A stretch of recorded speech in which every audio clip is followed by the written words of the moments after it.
فأعوذ بالله السميع العليم من الشيطان الرجيم. بسم الله الرحمن الرحيم. يا أيها الناس اعبدوا ربكم الذي خلقكم والذين من قبلكم لعلكم تتقون. الذي جعل لكم الأرض فراشا والسماء بناء وأنزل من السماء ماء فأخرج به من الثمرات رزقا لكم فلا تجعلوا لله أندادا وأنتم تعلمون. اللهم صل على محمد وعلى آل محمد كما صليت على إبراهيم وعلى آل إبراهيم إنك حميد مجيد. اللهم بارك على محمد وعلى آل محمد كما باركت على إبراهيم وعلى آل إبراهيم إنك حميد مجيد. ہر قسم کی حمد و ثنا بڑائی کبریائی رب العالمین کے لیے. درود و سلام امام الانبیاء جناب محمد الرسول اللہ صلی اللہ علیہ وآلہ وصحبہ وبارک وسلم کی ذات اقدس پر. اللہ سبحانہ و تعالی نے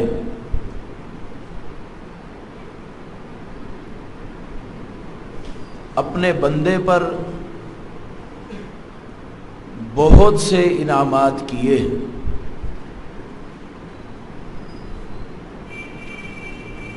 کچھ چیزوں کو اللہ نے بنایا ہی انسان کی ضروریات کے لیے اور ان چیزوں کو خالق کائنات نے انسان کے لیے مسخر کر دیا. مثلا زمین کا ہونا، آسمان کا ہونا، سورج کا آنا، سورج کے غروب ہو جانے کے بعد پھر چاند کا نکلنا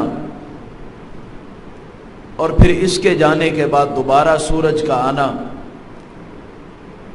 آسمان کی زیب و زینت کے لیے ستاروں کا ہونا، آسمان سے بارش کا اترنا، پھر اس پانی کا کھیتیوں کو لگنا اور اس سے پھلوں کا اور سبزیوں کا اگنا اور دیگر چیزیں جو خالق کائنات نے خود انسان کے لیے بنائی. پھر کچھ چیزیں ایسی ہیں کہ جن کو اصل تو اللہ نے بنایا، انسان پھر اپنے ہاتھ سے اس میں کچھ تبدیلی کر کے، اس کی کچھ بناوٹ کر کے، اس کی کچھ شکل بنا کے، اس کو مختلف چیزوں میں لا کے اپنی ضروریات زندگی کے لیے استعمال کرتا ہے. جیسے اللہ تعالیٰ نے لوہا بنایا، انسان پھر اس لوہے سے فائدہ اٹھاتے ہوئے اس نے اپنی ضروریات کے لیے کئی چیزیں بنائی، کولر بنائے اور بھی بہت ساری چیزیں جو انسان نے اس لوہے کے ذریعے اپنی ضروریات کو پورا کی. اللہ نے درخت بنائے، وہ ایک شکل ہے جو ہمارے سامنے. پھر انسان نے اس درخت کو چیرا، اس کو کاٹا، اس کی ایسی شکل بنائی کہ کشتی بنایا، ایسی شکل بنائی کہ اس کو چارپائی بنایا جس پہ وہ آرام کرتا ہے، اور بھی مختلف چیزیں انسان نے اس سے بنائی. دو باتیں میں نے اب تک آپ کے سامنے رکھی. ایک تو وہ چیزیں کہ جن کو خالق کائنات نے خود ہی انسان کے لیے بنایا، اس کے لیے مسخر کر دیا.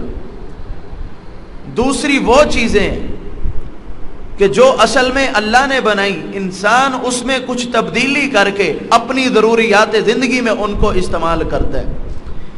یہ دونوں چیزیں خالق کائنات کی طرف سے انسان کو عطا کرتے ہیں، انسان کو ملی ہوئی ہیں۔ اللہ ان انعامات کی بدولت صرف یہی چاہتا ہے کہ میرے بندے ہیں تو میری عبادت کریں۔ ہم خالق کائنات کے جتنے بھی انعامات شمار کرنے لگ جائیں، ہم ان کو شمار نہیں کر سکتے۔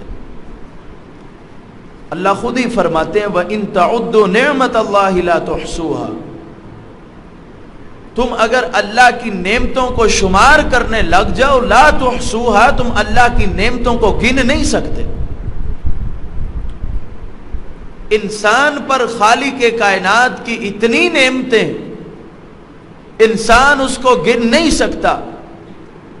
پھر انسان کو یہ چاہیے کہ وہ ان نعمتوں سے فائدہ اٹھاتے ہوئے اللہ کا شکر ادا کرے اور اپنے رب کی عبادت کرے، جس مقصد کے لیے اللہ نے انسان کو پیدا کیا اس کو پورا کرے۔ وَمَا خَلَقْتُ الْجِنَّ وَالْإِنسَ إِلَّا لِيَعْبُدُونِ۔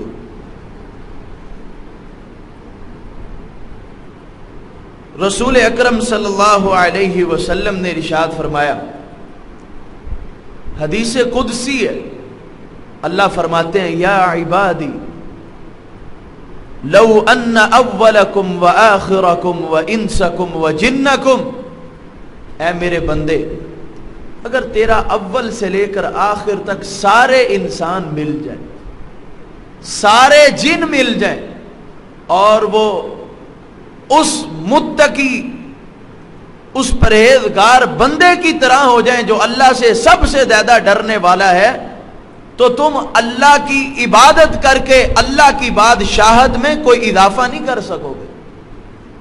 اور اگر تم سارے لوگ اول سے لے کے آخر تک، تمام انسان تمام جن اس فاجر بندے کی طرح ہو جائیں جو اللہ کی بغاوت کرنے والا ہے، نافرمانی کرنے والا ہے، تم اللہ کی بادشاہت میں ذرہ برابر بھی کمی نہیں کر سکتے۔ اور تم سارے شروع سے لے کے آخر تک تمام انسان تمام جن مل کے ایک چٹیل میدان میں کھڑے ہو جاؤ، اللہ سے مانگو، اللہ تمہیں عطا کر دے، اللہ کے خزانے میں ذرہ برابر بھی کمی نہیں آئے گی، اتنی بھی کمی نہیں آئے گی کہ جتنا اگر کوئی سمندر میں سوئی ڈبوتا ہے اور اس کے ساتھ اس سوئی کے ساتھ گرنے والا ایک قطرہ، اس قطرے جتنے بھی اللہ کے خزانے میں کوئی کمی نہیں آئے گی۔ اگر وہ تمام انسانوں کو ان کی مرادیں پوری کر دے، ان کو سب کچھ عطا کر دے۔ اللہ کی عبادت کرنے میں یہ نہیں کہ ہم عبادت کر کے اللہ کی ملکیت، اس کی بادشاہت میں اضافہ کر رہے ہیں، یا اگر ہم عبادت نہیں کریں گے تو اللہ کی بادشاہت میں کمی ہو جائے گی۔ فائدہ ہمارا ہے، اللہ نے ہمیں نعمتیں دی ہیں، ہم ان کا شکریہ ادا کریں، اور ان کا شکریہ اسی صورت میں ادا ہو سکتا ہے کہ ہم خالق کائنات کی عبادت کریں، جو حقوق اللہ ہیں ان کو ادا کریں۔ اسی طرح ایک اور حدیث قدسی ہے، یا ابن آدم تفرغ لعبادتی املأ صدرک غنا، اے ابن آدم تو اپنے آپ کو میری عبادت کے لیے فارغ کر دے، میں تیرے دل کو غنا سے، تنگری سے بھر دوں گا، اور میں تیری فقر کو، تیری پریشانیوں کو دور کر دوں گا۔ اگر تو نے میری عبادت نہ کی تو پھر تیرا دل بھی محتاج رہے گا، تجھ میں پریشانیاں اور تکالیف رہیں۔ یہ اللہ کی عبادت کرنے کا فائدہ ہمیں، اللہ ہمارے معاملات آسان کرے گا، اللہ ہماری پریشانیاں دور کرے گا۔ حقوق اللہ میں سے سب سے اہم اور پہلا حق یہ ہے کہ اللہ کے ساتھ کسی کو شریک نہ ٹھہرایا جائے۔ معاذ بن جبل رضی اللہ تعالی عنہ فرماتے ہیں، رسول اکرم صلی اللہ علیہ وسلم نے ان سے پوچھا، هل تدری ما حق اللہ علی العباد وما حق العباد علی اللہ، اے معاذ کیا تو جانتا ہے کہ اللہ کا بندوں پر کیا حق ہے اور بندوں کا اللہ پر کیا حق ہے؟ سیدنا معاذ بن جبل فرماتے ہیں اللہ اور اس کا رسول زیادہ بہتر جانتا ہے۔ فرمایا حق اللہ علی العباد ان یعبدوہ ولا یشرکوا بہ شیئا، اللہ کا حق بندوں پر یہ ہے اس کی عبادت کریں، اس کے ساتھ کسی کو شریک نہ ٹھہرائیں۔ وحق العباد علی اللہ، اور بندوں کا حق اللہ پر یہ ہے کہ جو اللہ کے ساتھ کسی کو شریک نہیں ٹھہراتا اللہ اس کو عذاب نہیں دے گا۔ لہذا ہمیں اللہ کا یہ حق ادا کرنا چاہیے کہ ہم عبادت کے اندر کسی کو بھی شریک نہ ٹھہرائیں، صرف اللہ کو ہی خالق و مالک سمجھ۔ قرآن میں اللہ فرماتے ہیں ان اللہ لا یغفر ان یشرک بہ، اللہ مشرک کو معاف نہیں کرے گا، مشرک کے علاوہ جس کو چاہے گا جو گناہ چاہے گا اللہ معاف فرما دے گا۔ شرک اگر کسی بندے کے زمرے میں ہے تو اللہ نے اس کو معاف نہیں کرنا۔ لہذا ہمیں یہ کوشش کرنی ہے کہ ہم اپنے اندر شرک جیسی گندی بات کو پیدا نہ کریں، ہم صرف اللہ کو پکاریں، اسی سے مانگیں، اسی کے آگے گڑ گڑائیں، اسی سے اپنی مرادیں پوری کروائیں۔ یہ حقوق اللہ میں سے سب سے پہلا حق ہے، اور خالق کائنات نے جتنے بھی انبیاء بھیجے ان میں سب سے پہلی جو دعوت ہوتی تھی وہ یہی ہوتی تھی، یا قوم اعبدوا، اے قوم اللہ کی عبادت کرو اور اس کے ساتھ کسی کو شریک نہ ٹھہراؤ۔ اللہ فرماتے ہیں وما ارسلنا من قبلک من رسول الا نوحی الیہ، اے پیغمبر جناب محمد الرسول اللہ صلی اللہ علیہ وسلم، ہم نے آپ سے پہلے جتنے بھی رسول بھیجے ہیں انہوں نے اپنی قوم کو یہی دعوت دی ہے، وما ارسلناک من قبلک من رسول الا نوحی الیہ انہ لا الہ الا انا فاعبدون، ان پر یہی وحی کی گئی اور انہوں نے اپنی قوم کو دعوت بھی یہی دی کہ اللہ کے علاوہ کوئی معبود نہیں ہے، عبادت بھی صرف اللہ کی کرو۔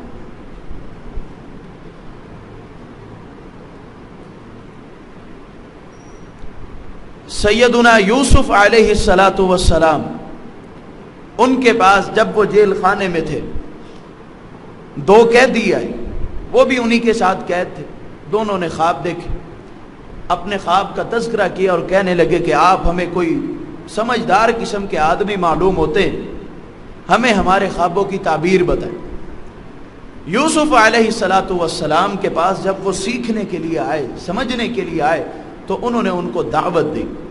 فرمایا یا صاحب السجن ارباب متفرقون خیر ام اللہ الواحد القہار، اے میرے جیل کے ساتھیوں، اے میرے قید خانے کے ساتھیوں، ارباب متفرقون خیر ام اللہ الواحد القہار، کیا بہت زیادہ رب بہتر ہیں یا ایک رب جو بڑا زبردست ہے وہ بہتر ہے؟ یہ اب ان کو دعوت دی ہے۔ ما تعبدون من دونه الا اسماء سمیتموها انتم وآباؤکم ما انزل اللہ بها من سلطان، تم اللہ کو چھوڑ کے جس کی بھی عبادت کرتے ہو وہ نام تم نے رکھے ہیں یا تمہارے آبا نے رکھے ہیں، اللہ نے اس کی کوئی بھی دلیل نہیں اتاری، یہ تم نے منسوب کیا کہ فلاں بگڑی بنانے والا ہے، فلاں روزی دینے والا ہے، فلاں اولادیں دینے والا ہے، یہ تم نے نام زد کیا، اللہ نے تمہارے لیے کوئی دلیل نہیں اتاری کہ تم کسی اور کے در پہ جا کے جھکو اور کسی اور سے جا کے مانگو۔ ما تعبدون من دونه الا اسماء سمیتموها انتم وآباؤکم ما انزل اللہ بها من سلطان ان الحکم الا للہ، حکم صرف امر صرف اللہ کا ہی ہے، امر اللہ تعبدوا الا اياه، اور اس اللہ نے یہ حکم دیا ہے کہ عبادت بھی صرف اسی کی ہی کی جائے، اس کے علاوہ کسی اور کو نہ پکارا جائے۔ یہاں میں ایک بات بتانا چاہتا ہوں، یوسف علیہ السلام کے پاس وہ دو لوگ خواب کی تعبیر پوچھنے کے لیے آئے، پہلے خواب کی تعبیر نہیں بتائی، پہلے ان کو توحید کا درس دیا، پہلے ان کو سمجھایا۔ یہاں ہمارے لیے ایک سبق ہے کہ اگر ہم سے کوئی سوال کرے کوئی کسی بات کے بارے میں پوچھے، اب وہ بندہ سیکھنا چاہتا ہے، اب ہماری یہ ذمہ داری ہے، اب وہ شخص یہ ذہن بنا کے بیٹھا ہے کہ یہ جو مجھے کہے گا میں اس کو اپنے پلے باندھوں گا، تو اس موقع پر اپنے ساتھی کے ساتھ خیر خواہی کیجئے اور اس کو کوئی اچھی نصیحت کیجئے۔ خاص طور پر بچے، چھوٹے بچے 3 سال 4 سال کی عمر والے، وہ اپنے والدین سے زیادہ سوال کرتے ہیں، بابا یہ کیا چیز ہے، اس کا کیا فائدہ ہے، اس کو کیا کہتے ہیں، اس کا کیا کام ہے۔ ان کو کبھی بھی نہ دھتکاریں، وہ آپ سے پوچھ رہے ہیں نا، وہ کچھ سمجھنا چاہتے ہیں، وہ کچھ لینا چاہتے ہیں، تو پھر آپ ان کو بہترین کر کے ان کے سوال کا جواب دیں، ان کو سمجھائیں۔ اس عمر میں جو ان کے ذہن میں بات بیٹھ جائے گی وہ کبھی نہیں بھولے گی۔ بہرحال یوسف علیہ السلام نے اپنے جیل کے ساتھیوں کو جو دعوت دی، کہا کہ زیادہ رب بہتر نہیں ہے، ایک ہی رب جو اکیلا ہے، بڑا زبردست ہے، وہی سب سے بہتر ہے، اسی کی عبادت کی جائے، اسی کو پکارا جائے، اسی کے آگے جھکا جائے۔ یہی ہماری دعوت ہے۔ حقوق اللہ میں سے سب سے پہلا حق یہی ہے کہ صرف اللہ کو پکارا جائے۔ دوسرا حق جو پہلے کے بعد بڑا ہی اہم ہے، عبادات میں سے سب سے اہم ترین عبادت وہ نماز ہے۔ یہ اللہ کا دوسرا حق ہے جس کو ہم نے پورا کرنا ہے، جس کو پورا کرنے کی ہمیں تاکید کی گئی ہے۔ نہ پورا کرنے والے کو سزا دی جائے گی، قیامت کے دن اس کو جہنم میں بھی پھینکا جا سکتا ہے، اور پھینکا جائے گا۔ قرآن پاک میں اللہ نے وعدے کا کہ جب جنتیوں کو جنت میں بھیج دیا جائے گا، جہنمی جہنم میں چلے جائیں گے، آپس میں بات چیت کریں گے۔ فی جنات یتساءلون عن المجرمین ما سلککم فی سقر، جنتی جنت میں ہوں گے اور مجرموں سے، کافروں سے، بے ایمانوں سے سوال کریں گے، ما سلککم فی سقر، اوے آج اس جہنم میں کیوں پڑے ہو، اور کس چیز نے تم کو جہنم میں داخل کیا؟ وہ پہلی بات یہ کہیں گے، لم نک من المصلین، ہم نماز نہیں پڑھا کرتے تھے، جس کی وجہ سے آج ہم جہنم میں پڑے۔ لہذا ہمیں یہ چاہیے کہ ہم حقوق اللہ کو پورا کرتے ہوئے سب سے اہم ترین حق نماز کی ادائیگی، پنجگانہ نماز ادا کریں اور پابندی کے ساتھ اور وقت پہ ادا کریں۔ ان الصلاۃ کانت علی المؤمنین کتابا موقوتا، نماز اللہ خالق کائنات نے اپنے بندے پر مقررہ وقت میں فرض کر دی ہے۔ جو وقت احادیث میں آ گیا ہے اسی وقت کے اندر نماز پڑھی جائے، اسی میں ہی نماز فرض ہے۔ اور اسی طرح جماعت کے ساتھ نماز پڑھی جائے، جماعت کے ساتھ نماز پڑھنے کی فضیلت 27 نمازوں کے، ایک نماز پڑھنا جماعت کے ساتھ 27 نمازوں کے برابر ثواب۔ لہذا ہمیں یہ کوشش کرنی چاہیے کہ ہم خود بھی نماز کی پابندی کریں، اپنی اولاد کو بھی اس چیز کی پابندی کروائیں، اور یہ بابرکت مہینہ ہے، اس میں کوشش کریں، اور پھر اپنے رب سے دعا بھی مانگے، اللہ ہمیں پنجگانہ نماز ادا کرنے کی توفیق عطا فرما۔ قرآن میں اللہ فرماتے ہیں وَأَقِيمُوا الصَّلَاةَ وَآتُوا الزَّكَاةَ وَارْكَعُوا مَعَ الرَّاكِعِينَ، نماز قائم کرو، زکوٰۃ ادا کرو، اور رکوع کرنے والوں کے ساتھ رکوع کرو۔ مفسرین لکھتے ہیں وَارْكَعُوا مَعَ الرَّاكِعِينَ کی تفسیر میں کہ اس بات سے یہ ثابت ہوتا ہے کہ نماز جو ادا کرنی ہے وہ جماعت کے ساتھ ادا کرنی ہے، اکیلے بیٹھ کے گھر میں نہیں پڑھنی، مسجد میں آ کے جماعت کے ساتھ نماز کو ادا کرنا۔ اور بھی دیگر مقامات پہ اللہ خالق کائنات مسلمانوں کو، مومنوں کو نماز پڑھنے کا حکم دیتے ہیں۔ رسول اکرم صلی اللہ علیہ وسلم نے ارشاد فرمایا بین العبد و بین الکفر ترک الصلاۃ، بندے کو کفر میں ملانے والی چیز نماز کا چھوڑنا ہے۔ جو بندہ نماز کو چھوڑ دیتا ہے وہ بندہ کفر میں داخل ہو جاتا ہے۔ اور اسی طرح فرمایا العہد بیننا و بین اہل الکتاب ترک الصلاۃ، ہمارے درمیان اور مشرکوں اہل کتاب کے درمیان فرق یہ ہے کہ ہم نماز پڑھتے ہیں، وہ نماز نہیں پڑھتے۔ اور فرمایا کہ جس بندے نے جان بوجھ کر نماز چھوڑی ہے اس بندے نے کفر کیا، اس نے کفر کا کام کیا ہے۔ لہذا ہمیں نماز کی پابندی کرنی چاہیے۔ رسول اکرم صلی اللہ علیہ وسلم سے سوال کیا گیا ای الاعمال احب الی اللہ، اللہ سبحانہ و تعالی کو کون سے اعمال سب سے زیادہ پسند ہیں؟ آپ نے فرمایا الصلاۃ علی وقتها، وقت پر نماز پڑھنا یہ اللہ کے نزدیک بڑا ہی محبوب ترین عمل ہے۔ اور اسی طرح آپ نے فرمایا رأس الامر الاسلام، معاملے کی بنیاد اسلام ہے، وعمودہ الصلاۃ، اور اس کا ستون وہ نماز ہے، وذروۃ سلامہ الجہاد، اور اس کے اونٹ، اس کی کوہان جو ہے اونٹ، اس کے وذروۃ سلامہ، اس کے پہاڑ کی جو چوٹی ہے اوپر، سب سے اہم اور بنیادی چیز وہ جہاد فی سبیل اللہ ہے۔ جہاد کے ذریعے مسلمانوں کی طاقت اور ان کی قوت منوائی جاتی ہے۔ جہاد کے ذریعے کوئی مسلمانوں کی طرف دیکھنے والا نہیں ہوتا کہ کیوں، ان کے پاس قوت ہے، ان کے پاس پاور ہے، ان کے پاس فوج ہے، کوئی ان کی طرف نگاہ نہ کرے، کوئی ان سے جھگڑے گا تو پھر اس کا برا حال ہوگا۔ نماز جو ہے یہ دین کا ستون ہے۔ نماز اللہ کو سب سے بہترین اور سب سے محبوب ترین عمل ہے۔ رسول مسند احمد کی روایت ہے، عبداللہ بن عمر بن عاص فرماتے ہیں کہ رسول اکرم صلی اللہ علیہ وسلم نے ایک مرتبہ نماز کا تذکرہ کیا اور فرمایا جو شخص نماز کی حفاظت کرتا ہے، نماز پڑھتا ہے، یہ نماز قیامت کے دن اس کے لیے روشنی بنے گی، جنت میں جانے والا راستہ اس کے لیے پر نور ہو جائے گا، یہ نماز اس کے لیے دلیل بنے گی، اس کو جنت میں داخل کروائے گی، اور یہ نماز اس کے لیے جہنم سے نجات کا ذریعہ بن جائے گی۔ فرمایا جو شخص نماز کی پابندی نہیں کرتا، نمازیں نہیں پڑھتا، نہ تو یہ نماز اس کے لیے نور بنے گی، نہ دلیل بنے گی، نہ جہنم سے نجات کا ذریعہ بنے گی۔ اور آپ نے فرمایا یہ بندہ قیامت کے دن قارون کے ساتھ ہوگا، فرعون کے ساتھ ہوگا، حامان کے ساتھ ہوگا اور ابی بن خلف کے ساتھ ہوگا۔ ان چار لوگوں کا تذکرہ کیا، یہ چاروں کفر کے بڑے بڑے سرغنے ہیں۔ قارون کے پاس بڑا مال تھا، بڑی دولت تھی، فرعون کے پاس بادشاہت تھی، ملکیت تھی، اور حامان جو تھا اس کے پاس وزارت تھی، اور ابی بن خلف جو تھا وہ بہت بڑا تاجر اور مالدار قسم کا آدمی تھا۔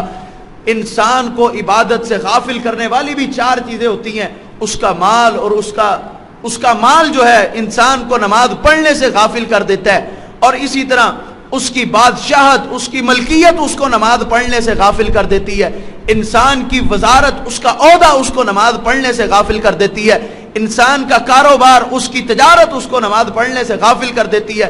حافظ ابن قیم رحمہ اللہ اس حدیث کی وضاحت کرتے ہوئے یہ لکھتے ہیں جس بندے کو اس کے مال نے نماز سے غافل کر دیا وہ بندہ قیامت کے دن قارون کے ساتھ اس کا شمار ہوگا، اور جس بندے کو اس کے بادشاہت نے نماز پڑھنے سے غافل کیا اس کا اٹھنا قیامت کے دن فرعون کے ساتھ ہوگا، اور جس کو اس کی وزارت نے نماز سے غافل کیا وہ قیامت کے دن حامان کے ساتھ اٹھے گا جو فرعون کا وزیر تھا، اور اسی طرح جس بندے کو اس کے کاروبار، اس کی تجارت اس نے نماز سے غافل کر دیا تو وہ قیامت کے دن ابی بن خلف کے ساتھ ہوگا۔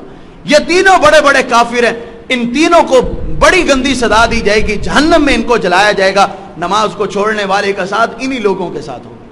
لہذا ہمیں غور کرنا چاہیے اور فکر کرنی چاہیے کہ ہم کس لائن پر چل رہے ہیں، کہ ہم اللہ کے حقوق کو ادا کر رہے ہیں کہ نہیں۔ سب سے اہم ترین حق وہ نماز ہے جس کو ہم ترک کر دیتے ہیں۔ زکوٰۃ تیسرے نمبر پہ زکوٰۃ ہے، جس بندے کے اوپر زکوٰۃ فرض ہے اس کو چاہیے کہ وہ زکوٰۃ ادا کرے، اگر زکوٰۃ ادا نہیں کرتا قرآن پاک میں اس کے لیے بڑی سخت وعید ہے۔ والذین یکنزون الذهب والفضة ولا ينفقونها فی سبیل اللہ، جو لوگ سونے چاندی کو سمیٹ کے خزانے بنا کے رکھتے ہیں اور اس کو خرچ نہیں کرتے، یا مفسرین مراد لیتے ہیں اس کی زکوٰۃ ادا نہیں کرتے، فبشرہم بعذاب علیم، اللہ فرماتے ہیں ان کو دردناک عذاب کی خوشخبری سناؤ۔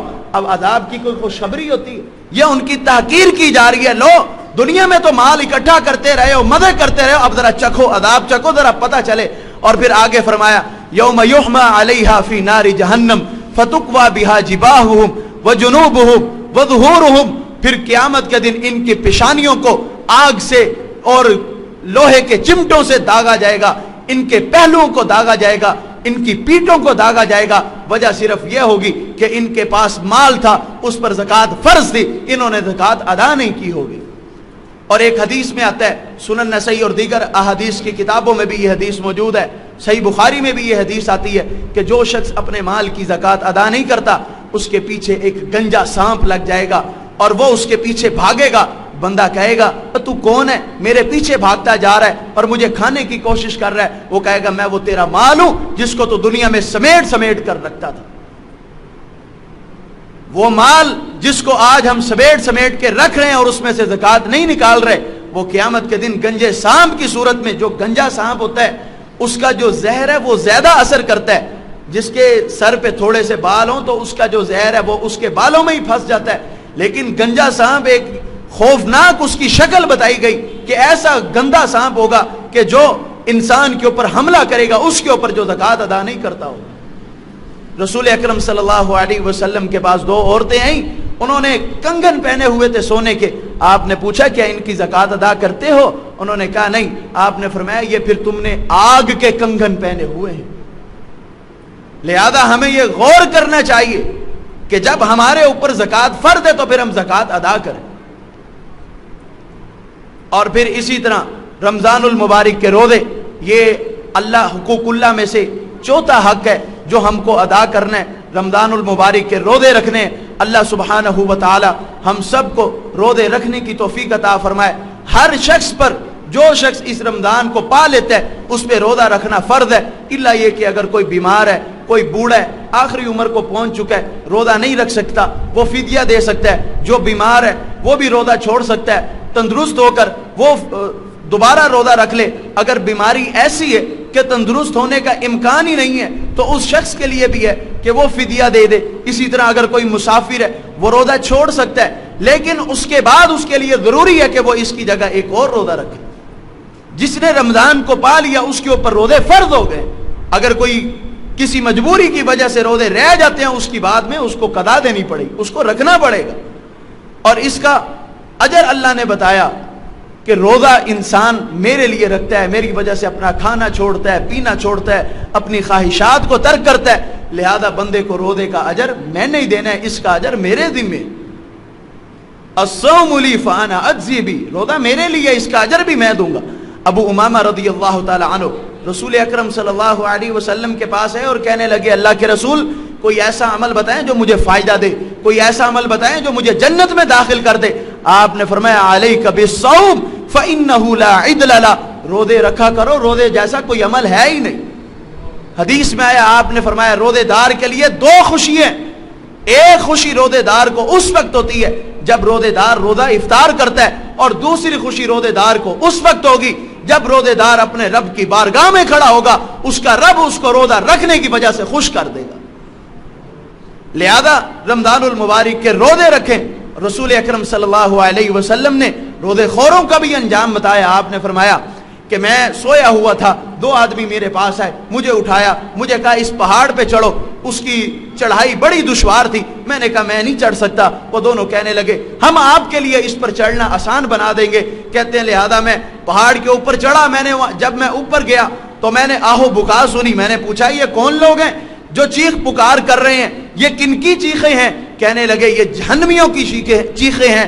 آپ نے فرمایا جب میں تھوڑا سا آگے مجھے لے جایا گیا، میں نے دیکھا چند لوگوں کو الٹا لٹکایا گیا ہے، ان کی باچھیں چیر دی گئی ہیں۔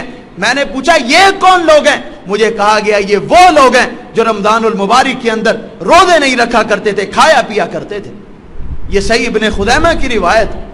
ہم غور کریں کہ ہم کیا اللہ تبارک و تعالیٰ کے حقوق کو ادا کر رہے ہیں کہ نہیں؟ ہم کس حالت میں ہیں، کس کنڈیشن میں؟ ہم تو بس اپنی مرضی کی زندگی گزارتے ہیں، جو بات ہمیں اچھی لگی لے لی، جو پسند نہ آئی اس کو چھوڑ دیا۔ جو بنی اسرائیلیوں کا کردار تھا وہ ہم نے اپنایا ہوا۔ افتؤمنون ببعض الکتاب وتکفرون ببعض، رب نے فرمایا کتاب کے کچھ حصے کو مان لیتے ہو، کچھ کو ترک کر دیتے ہو، کچھ کو چھوڑ دیتے ہو۔ کیوں؟ وہ طبیعت کے موافق نہیں ہے، وہ اپنی پسند کا نہیں ہے، وہ اپنی مرضی کا نہیں ہے، لہذا اس پہ عمل نہیں کرنا۔ آخری اور پانچواں حق اللہ سبحانہ و تعالیٰ کا یہ ہے کہ جس بندے کو خالق کائنات نے استطاعت دی ہے، قوت دی ہے، طاقت دی ہے، وہ بیت اللہ کا حج کرے۔ یہ جو قید ہے اس بندے کے لیے جس کے پاس استطاعت ہے، طاقت نہیں ہے، حج فرض نہیں ہے۔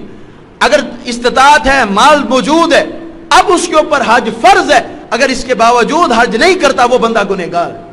اور حدیث میں آیا جس بندے نے حج کیا، بیت اللہ کا حج کیا، اور اس کے اندر کوئی بھی لغو کام نہیں کیا، کوئی بھی فسق و فجور والا کام نہیں کیا، جب وہ حج کر کے فارغ ہوتا ہے وہ ایسے ہوتا ہے کہ جیسے وہ آج ہی اپنی ماں کے پیٹ سے پیدا ہوا۔ یہ اللہ سبحانہ و تعالیٰ نے بندے کو معاف کرنے کے لیے بہانے بنائے۔ حج کرو ایسے جیسے تمہاری ساری زندگی کے گناہ معاف ہو گئے۔ اور رمضان المبارک میں عمرہ کر لینا اس کا ثواب حج کے برابر ہے۔ ایک عورت ہے، آپ صلی اللہ علیہ وسلم نے اس کو پوچھا کہ تو ہمارے ساتھ حج پہ کیوں نہیں چلی؟ اس نے سواری کا عذر پیش کیا۔ آپ نے فرمایا کہ رمضان المبارک میں عمرہ کر لینا، رمضان میں عمرہ کرنا حجۃ معی، میرے ساتھ حج کرنے کے برابر ہے۔ اللہ ہم سب کو اپنے گھر کی زیارت نصیب فرمائے، ہمیں بیت اللہ کا حج نصیب فرمائے، ہم اس گھر کا عمرہ بھی کریں، طواف کریں، اللہ ہم سب کو یہ سعادت نصیب فرمائے۔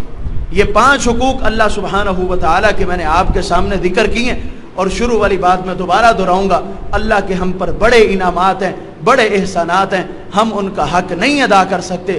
ہم کم از کم یہ کہ ہم خالق کائنات کی عبادت کریں، اسی کی عبادت میں دل لگائیں۔ اللہ ہم سب کو عمل کی توفیق دے۔ وما علی الا البلاغ۔